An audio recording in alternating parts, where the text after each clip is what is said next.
He was a slave. Islam is the only religion that has dismantled any form of prejudice, discrimination. There is no such thing as slave and master.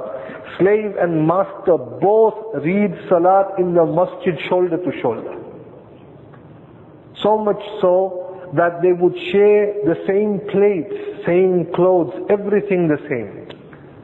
For they knew that it is only Allah subhanahu wa ta'ala who judges an individual, and Allah judges an individual by taqwa and nothing else.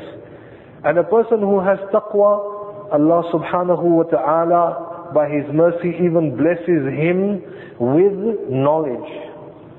That is why you will see some of the shuyukh, buzrugan-e-deen, you will see that they have not done a course of ilmiyat. They might not be alims, but they have attained that position, buzrugs. Because of that taqwa, when they speak, you feel that this person is a Shaykhul Hadith talking to you. Because of his taqwa, Allah subhanahu wa ta'ala expands everything, knowledge for him. It is taqwa that gives you that high position to be the successor of Rasulullah sallallahu alayhi wa sallam. You have to be Abu Bakr Siddiq only, radiyallahu ta'ala. That is why Abu sallallahu alayhi wa sallam has mentioned, he said that even if Fatima radiyallahu ta'ala anha, al-iyazu billah, may Allah has saved her, even if she was to do anything wrong, then the law of Sharia would be enforced upon her. She is not exempted because she is the daughter of Rasulullah sallallahu alayhi wa sallam. Sallallahu alayhi wa sallam has clearly mentioned that. So we see in Islam, it is not a child that will naturally inherit the position of the father that we see today everywhere in the world.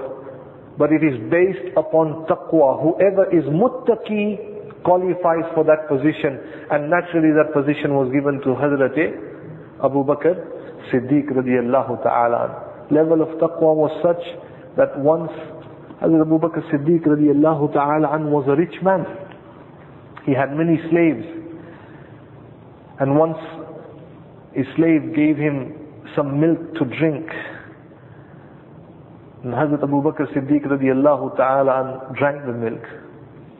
After drinking, he said to the slave that, how did you acquire this milk?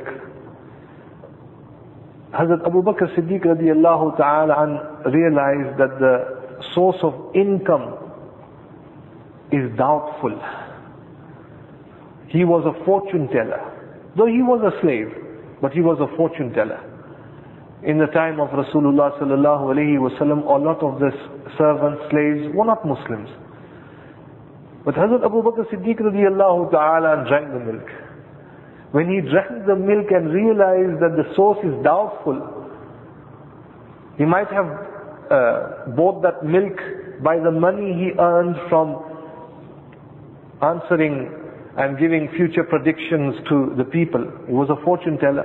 Hazrat Abu Bakr Siddiq radiyallahu ta'ala put his fingers into the mouth and was trying to vomit out that milk, to puke it out. And Hazrat Abu Bakr Siddiq radiyallahu ta'ala sat down and he started to cry. He said, Ya Allah, what was in my power? This milk came out from my body. But what is doubtful and it is inside me, oh Allah forgive me. Oh Allah forgive me. This is the level of taqwa, Hazrat Abu Bakr Siddiq radiyallahu ta'ala, unmatched. Sahabai kiram ajma'in knew that. It is even said that the lungi, the bottom covering, quite fascinating. When we went to Indonesia and Malaysia, the brothers there, mashallah, it's their national clothing, and the way they just quickly put on the lungi and tie it so quickly, mashallah. Sallallahu alayhi wa sallam would also wear a lungi, a top garment, a chadar that would cover the top section and then the bottom section. though it might not be like how we have it nowadays.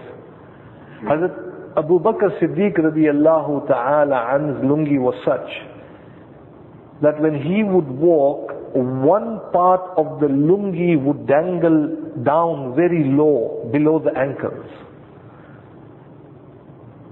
And when he would walk, he would find it extremely that he was uncomfortable. And he knew the words of Rasulullah sallallahu alayhi wa sallam. Sallallahu alayhi wa sallam said, anything that is below the ankle, Allah subhanahu wa ta'ala will not want to see that individual on the day of Qiyamah. So every time he came in the masjid, he would always struggle, always struggle. He was a very handsome man.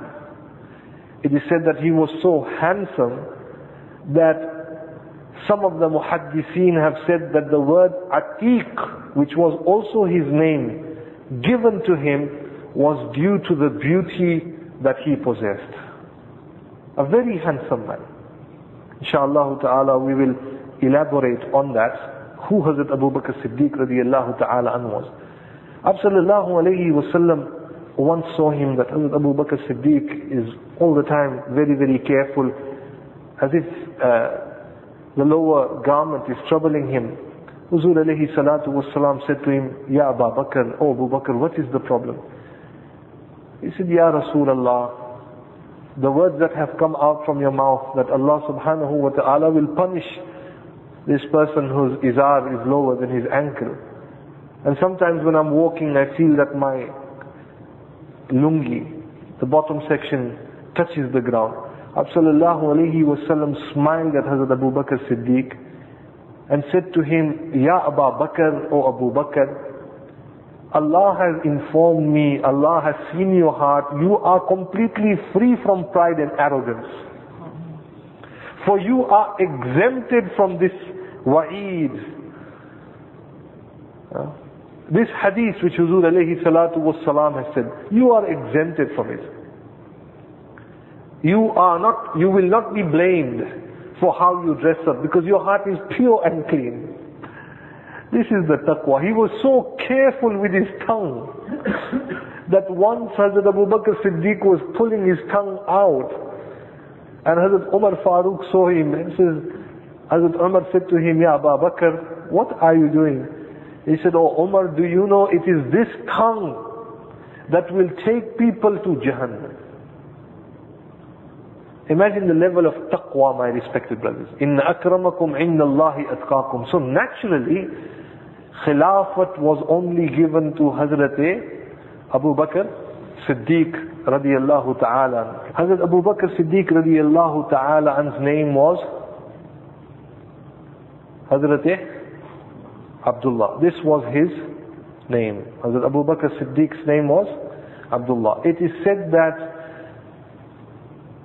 they first recognized him as Abdul Kaaba. The mushrikeen